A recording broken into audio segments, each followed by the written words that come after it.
Shalom saudara-saudaraku yang dikasihi dan diberkati oleh Allah.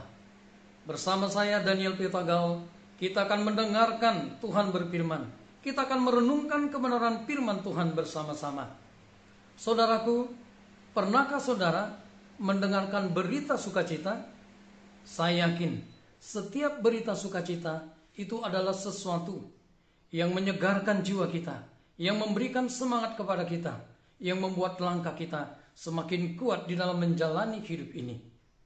Namun saudaraku, ada satu berita yang harus kita dengarkan hari ini, yang harus menjadi sesuatu yang kita miliki. Berita sukacita di atas sukacita, di atas berita sukacita lainnya yang pernah ada di dunia ini. Berita sukacita ini adalah berita yang membawa kepada kekekalan di surga. Mari kita mendengarkan berita sukacita yang akan kita renungkan bersama. Sebelumnya kita berdoa. Bapa, hari ini hamba mau Engkau bekerja. Jamalah setiap hati, pikiran, seluruh hidup kami. Berikanlah pengertian, pemahaman yang benar, supaya kami boleh hidup benar, hidup menyukakan hati-Mu, meninggikan nama di atas segala nama, Yesus Kristus Tuhan Allah yang hidup. Berkati kami semua, urapan-Mu turun atas hamba, supaya di dalam dorongan kasih hikmat ilahi, hamba menyampaikan seperti yang Kau inginkan. Terpujilah nama-Mu Bapa, dalam nama Yesus. Haleluya. Amin. Saudaraku, kita langsung membuka Alkitab kita. Roma pasal yang pertama, ayat 16 dan 17. Sebab aku mempunyai keyakinan yang kokoh dalam Injil. Karena Injil adalah kekuatan Allah yang menyelamatkan setiap orang yang percaya. Pertama-tama orang Yahudi, tetapi juga orang Yunani. Sebab di dalamnya nyata kebenaran Allah yang bertolak dari iman, yang memimpin kepada iman. Seperti ada tertulis, orang benar akan hidup oleh iman. Dari kebenaran firman Tuhan yang baru saja kita bacakan, saya memberikan judul khotbah pada hari ini, berita yang menyelamatkan. Kenapa dikatakan berita yang menyelamatkan? Berita-berita yang kita terima, yang memberikan sukacita, kegembiraan di dalam hidup kita, yang menyegarkan kehidupan kita, itu adalah berita yang baik, berita yang bermanfaat bagi kita. Tetapi berita itu, saudara-saudaraku, hanya bermanfaat di dalam dunia ini saja untuk sementara waktu. Dan berita ini tidak bisa dan tidak memiliki dampak kepada kekekalan. Tetapi Injil, berita yang menyelamatkan, di mana Yesus telah mati bagi dosa-dosa kita. Karena kita memang adalah orang yang berdosa. Firman Tuhan berkata, sebab manusia sudah jatuh ke dalam dosa dan telah kehilangan kemuliaan Allah. Dan dikatakan di Roma 6 ayat 23, upah dosa adalah maut. Tetapi karunia Allah adalah hidup yang kekal di dalam Kristus Yesus Tuhan. Perhatikan saudara-saudaraku, hanya ada satu berita. Berita yang terbesar sepanjang masa. Berita yang kekal. Berita yang memberikan keselamatan. Berita yang menyelesaikan masalah dosa. Yaitu Injil Kristus. Hanya Yesus. Yesuslah satu-satunya jalan menuju kepada kehidupan yang kekal di surga.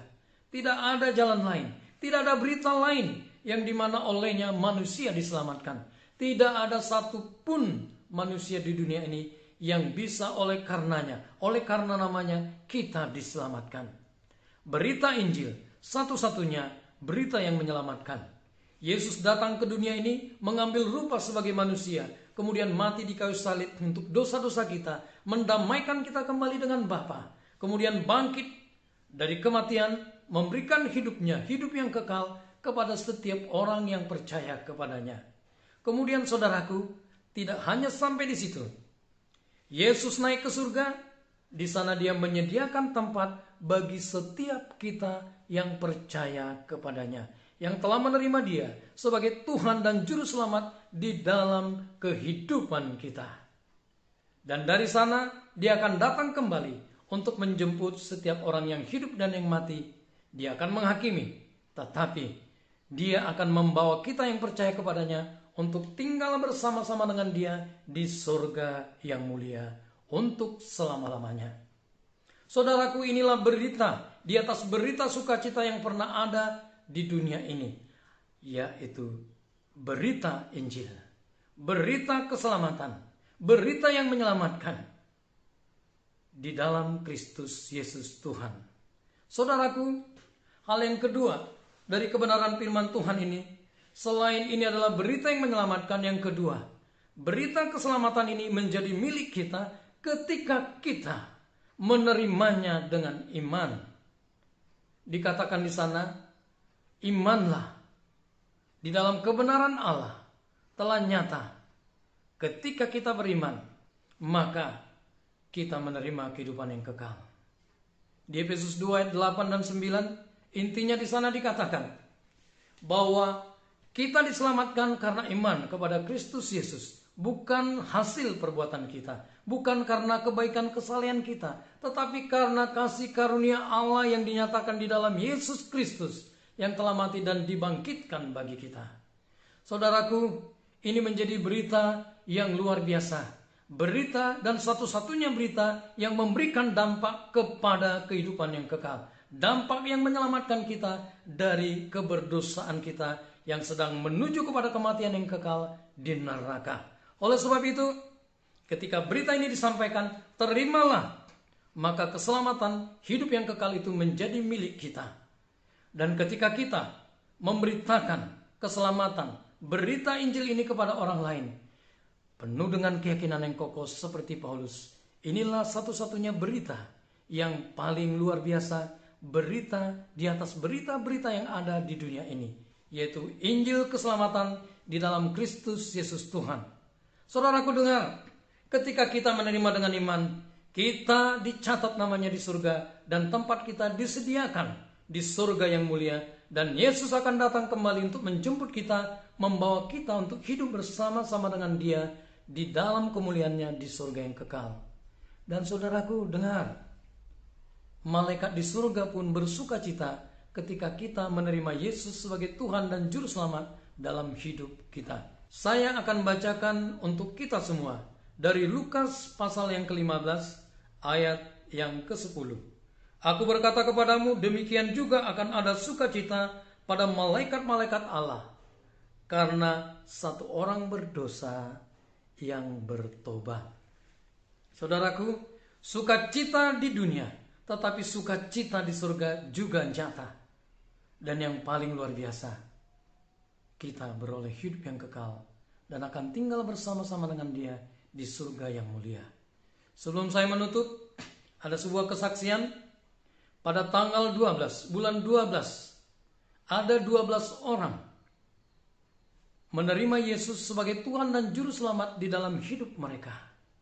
Dan mereka dibaptiskan dalam nama Bapa, Anak, dan Roh Kudus. Ini terjadi di gereja yang saya gembalakan, di Gereja Baptis Indonesia, Kebayoran Cabang Liban Munson, di Pagaran Baringin, Sibolga, Tapanuli Tengah. Saya, oleh karena kasih karunia Allah, oleh karena persetujuan Gereja Baptis Indonesia Kebayoran, membaptiskan 12 orang yang sudah percaya dan menerima Yesus sebagai Tuhan dan Juru Selamat di dalam kehidupan mereka. Ini adalah sukacita yang besar, karena ada orang-orang percaya diselamatkan. Dan mereka berjanji setia untuk beribadah dan terlibat untuk melayani dan memberitakan Injil. Demikianlah pemberitaan firman Tuhan. Mari saudaraku, kita semangat, kita yakini kebenaran firman Tuhan, Injil yang kita terima yang menyelamatkan hidup kita, dan mari bakar, semangati hati kita untuk memberitakan Injil. Karena inilah berita terbesar, berita sepanjang masa, berita yang menyelamatkan dan memberikan kehidupan yang kekal. Demikian kebenaran firman Tuhan, kita berdoa. Ya Allah Bapa, hari ini hamba sudah menyelesaikan kebenaran firman Tuhan. Biarlah firman ini bekerja, membangkitkan kekuatan dan meyakinkan kami akan keselamatan yang telah kami terima di dalam Kristus Yesus Tuhan.